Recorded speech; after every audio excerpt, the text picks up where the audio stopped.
اعوذ باللہ من الشیطان الرجیم بسم اللہ الرحمن الرحیم۔ حدیث قدسی۔ آپ کے سامنے جن سوروں کا ترجمہ پیش کیا جا رہا ہے یہ قرآن کے سورے نہیں ہیں اور نہ ہی 114 سوروں کے علاوہ کسی بھی آیت کو قرآن کی آیت کہا جا سکتا ہے۔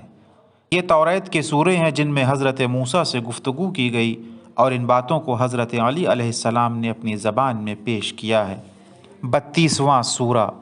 آدم کے بیٹے، تیری موت تیری امیدوں پر ہنس رہی ہے اور میرا فیصلہ تیری احتیاط پر ہنس رہا ہے۔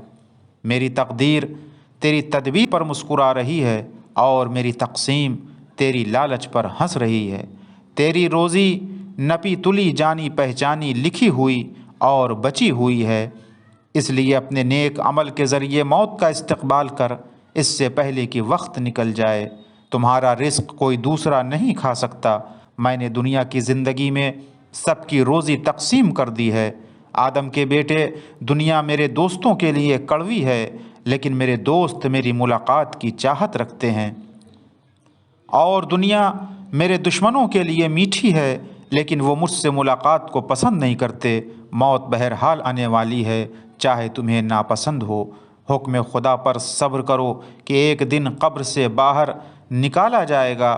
جب بستر سے اٹھو تو اپنے رب کی تعریف کی تسبیح کرو اور رات کے وقت اور ستاروں کے ڈوبتے ہوتے وقت بھی اللہ کی تسبیح کرتے رہو۔ وآخر دعوانا الحمد للہ رب العالمین۔